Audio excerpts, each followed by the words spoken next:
Mahal oh, binilhan kita ng bagong wig. Na naman? Ang mahal-mahal ng wig eh. Napag-usapan na natin to, Gail. Fine, fine. Akin na, let me wear it. Tcharan! Ganda mo. Ano yung sinasabi ng mga tao whenever someone's telling them na maganda sila? Ako lang to. Ayun! Ako lang to, bre. Ayan, lalo ka may in love sa akin. In love na nga eh. Alata, look at those eyes. Nga pala bukas, pupunta ako kay Papa, okay? Dadalawin ko siya sa cemetery. Sama ako ah. Sure ka? Hmm. It's time to rest na. I still wanna talk to you. Mahal, nag-uusap pa rin tayo kahit tulog ka. Weh, Nagsisleep talk eh. pahingin tape. Bakit? Tatapalan ko yung bibig mo para wala ka nang masabi. 1 month na lang. Gail. Huwag ka ba napapagod kakaalaga sa akin, Brett? Of course not. Huwag ka rin mapagod kakaasikaso sa burol ko, ha? I want you to be ready. Ayaw mo na ba talaga magpagamot? Ang sakit-sakit na eh. Okay. Brett, iiyak ka ba kapag namatay ako? Tinatanong pa ba yan? Hindi lang ako iiyak. Kakagulgul pa. Huwag ka iyak. Baka bumangon ako bigla eh. Eh di magpapakater ako yan bigla. Kailangan may chika na. Gusto mo sandamak-mak pa eh. Boy. Yo. Ano, kamusta? Ayos ka lang? Actually, hindi eh. Ayos ko na siya bro. Pero okay na yun. Umalis naman siyang masaya tsaka payapa eh. Hindi na siya nahihirapan. Thankful pa rin ako na God extended her life for 6 months. We were so happy. Dapat patay na ako last month eh. Brett, I can't believe buhay pa rin ako hanggang ngayon. I wonder if hanggang kailan. Why are you staring at me, mister? Pakasal na tayo, Gil. Huh? Ayokong sayangan yung oras lalo na pwede kang mawala anytime. Natatakot ako, mahal. Pakasal na tayo. Naririnig mo ba yung sinasabi mo, Brett? Kasal means, I know and I still wanna marry you. I don't wanna be selfish, mahal. Ikaw lang ang crush ko, ikaw lang ang gusto at gugustuhin ko. Ikaw lang ang mahal at mamahalin ko, ikaw lang pakakasalan ko. Take this paper ring muna. Will you marry me? Yes. Mahal kita. She enjoyed her time. Inako niya yung moment niya. Wala siyang pinalampas. And you stayed with Gail. Until her last breath, bro. May iba ka pa bang gustong gawin? My jacket. You're wearing my jacket. Kino-comfort ako nito eh. Kino-comfort mo ako. Brett, pagod na ako. I'm super sleepy na. Sleepy pero umiiyak. E di lalo kang aantukin yan. I love you. Tulog ka na. Babantayan kita. See you. See you. And I love you.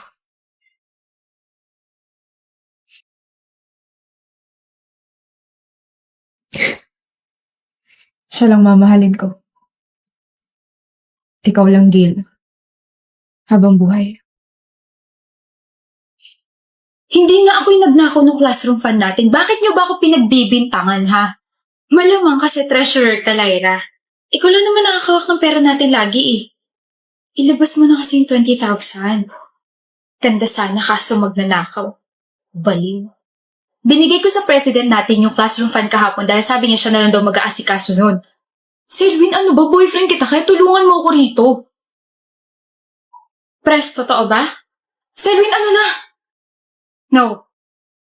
Wala ako na-receive na pera mula sa kanya. Binulsa niyo yung pera para may pang-down siya sa bago niya cellphone.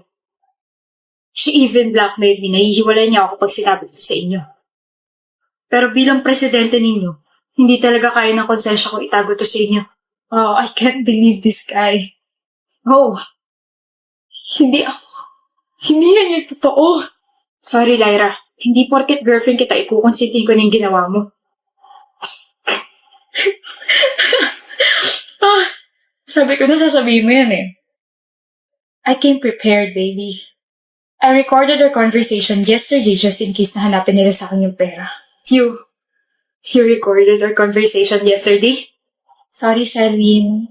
Hindi naman porket boyfriend kita, ikukonsintin ko na yung ginawa mo. What the hell, Selvin? Gwapo sana kaso sinungaling tsaka nang bubulsa ng pera. Walang kwenta yung ebidensya niya. Hindi niya talaga binigay sa akin yung pera. Hoy, Lyra, huwag ka nga magsinungaling. Akuin mo yung ginawa mo. I have 2 witnesses. Kasama ko mga best friends ko kahapon nung hinigit mo ako at hiningi sa akin yung pera. Nakita nila na inabot ko sa'yo. Oh, you want me to call them? Or maybe we could just ask our advisor kung talaga ba nagsabi ka sa kanya kahapon. Shut up. Now that I cleared my name, you all owe me an apology. Oh, never mind. Kahit mag-sorry pa kayo, hindi ko makakalimutan yung mga sinabi niyo dahil nagtatanim ako ng sama ng loob, mga buwisit kayo. And that's all, ma'am. Thank you for listening and watching our roleplay. Next presentation, please. Te, kakain na tayo sa labas. Diyan lang tayo sa mall, oh. Ba't kailangan pa mag-dress? Gusto ko eh. Tsaka kabili ko lang nito. Alam nga na maitambak ko lang sa closet ko. Ang sabihin mo, nagpapaka-extra ka lang. Okay, we're not having this conversation again, Lina. Baka mawala lang ako sa mood at mag-bad trip sa'yo. Hindi! Pag-usapan natin to ngayon.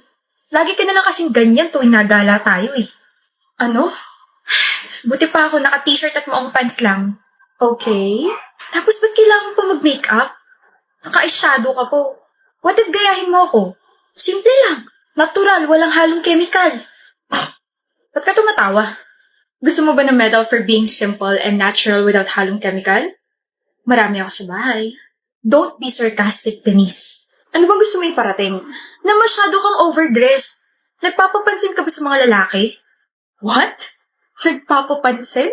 Ginagawa mo ba to para lahat ng mga lalaki tignan ka? Kahit sa school naka-makeup ka pa. Attention seeker. Insecure. Ang sabi mo, Denise?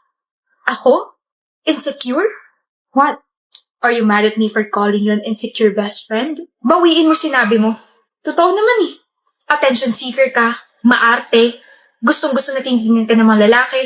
Kaya siguro ikaw yung nagustuhan ng taong gusto ko dahil ganyan ka. OMG! So this is all about Trey. Your guy best friend na crush mo. Well, hindi ko kasalanan na gusto niya ako. Kahit close kayo nun, ayoko siyang kilalanin. Wala akong pakialam sa kanya. Nagsusuot ako ng mga ganitong damit and I'm wearing makeup para mas maging confident ako. I satisfy myself. Excuse me. You deserve that slap for insulting me. I can't believe I befriended someone like you. Well, congratulations, Lina. You just lost someone who treasures you so much. You just lost me. Oh, Lina? Trey, may kasama ka?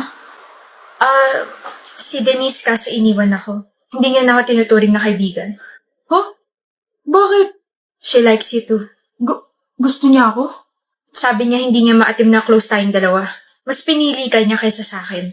Kasama niyang kaibigan. Pinagsasalosan niya ako. I can't believe her. May gusto siya sa akin? Oo nga, paulit-ulit. May boyfriend niya siya, Lini. Huh? Si Sam. Yung basketball varsity player. Umamin ako sa kanya kahapon kaso she rejected me. Ang harsh na mga sinabi niya sa akin wala raw siyang pakialam sa feelings ko. Kaya di ako naniniwala may feelings siya sa akin. In love na in love siya kay Sam eh. I messed up, Trey. What? I messed up. Wala tayong i-discuss ngayong araw dahil nauuna pala tayo sa lesson plan. Ano? Di mo magdadaldalan lang tayo dito.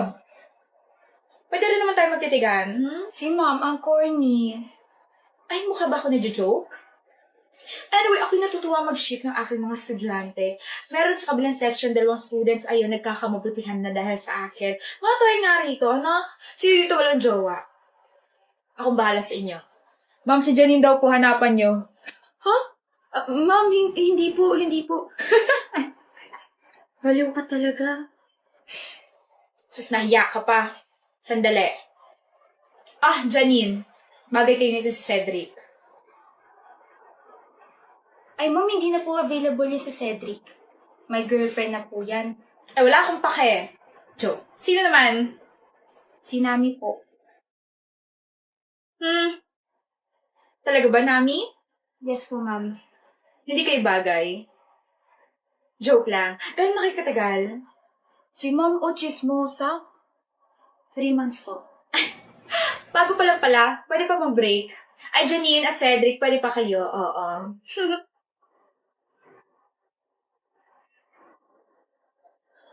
Joke lang ha. Sana hindi ka na-offend. Bibiroan lamang tayo rito. Kahit naman po sabihin kung na-offend ako, hindi pa rin naman kayo titigil sa pagbibiro eh. You saying something, Miss Nami? Wala po, ma'am. Si Nami, galit na. Akala ko may sinasabi ka. Ma-offend na sana dapat ako. Kapag sa bibig niyo galing, okay lang. Kapag sa amin, hindi po pwede. Miss Nami? Nami, tama na. Cheer lang po ako. Nakakasuffocate po dito eh. Mga kabataan nga naman talaga ngayon, no? Masyadong sensitive. Yes, Mr. Cedric. Mrs. Cordova. Jokes are supposed to be funny and not offensive. So, ma-appreciate ko po if re-respetuhin niyo yung relasyon namin ni Nami. Yun lang po. Sana po hindi kayo na-offense sa sinabi ko.